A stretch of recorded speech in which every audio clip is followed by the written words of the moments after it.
You don't have to hide when Jehovah's Witnesses come to your door. You don't have to hide when Jehovah's Witnesses come to your door. In this video, you're going to learn 2 questions and 1 Bible passage that you can use the next time a Jehovah's Witness comes knocking on your door. Bible thinker. So what can you expect when a Jehovah's Witness comes to your door? In a word, magazines. They consider these magazines, Awake and the Watchtower, to be authoritative scriptures, and they're going to be handing them out to you free of charge. The Jehovah's Witness is also going to have a plan of conversation. They want to take you from point A to point B to point C and then convert you. That's okay. You're going to interrupt that conversation with a couple of good questions. The first question you'll ask is Jesus equal with God? Now, the Jehovah's Witness is definitely going to answer you with a big no. Then you will ask them question number 2. If Jesus was equal with God, what would that mean?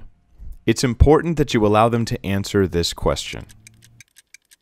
Now, the Jehovah's Witness couple that has come to your door is going to be carrying with them one of these, a New World Translation of the Scriptures. This is not your typical Bible. It's a perverted translation that the Jehovah's Witness organization came up with in order to support their false teachings. It's very easy to show that this is a perverted version of the Bible, but that's for a different video. Right now, what I want to do is just take you to a passage that even in their version of the Bible has not been so perverted that it still shows Jesus is equal with the Father.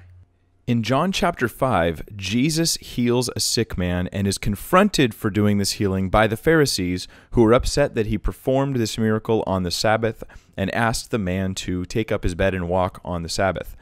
The way that Jesus answers the Pharisees, and even more the way they respond to him, declares to us that Jesus is in fact God in the flesh. We pick up on verse 16. So on this account, the Jews went persecuting Jesus, because he was doing these things during the Sabbath. But he answered them, "My Father has kept working until now, and I keep working." And in case we didn't know exactly what he meant by that, well, verse 18 reveals it. On this account, indeed, the Jews began seeking all the more to kill him, because not only he was breaking the Sabbath, but he was also calling God his own Father, making himself equal to God. Now, this doesn't say that it was the Jews' opinion that Jesus was making himself equal with God. This is John's commentary declaring, in the New World Translation, that Jesus was, in fact, making himself equal with God. Jesus goes on in verse 23 to declare, "In order that all may honor the Son just as they honor the Father. He that does not honor the Son does not honor the Father who sent him." So they are not only equal in the sense that Christ is declaring himself God, but also he's asking that he should be worshipped as God is worshipped, equally so. So you're going to be focusing on verses 18 and 23, emphasizing the idea that the Bible clearly teaches that Jesus made himself equal with the Father. You'll remind your Jehovah's Witness friend that they know that this equality with the Father means the deity of Christ, which is why you asked those 2 questions to start with.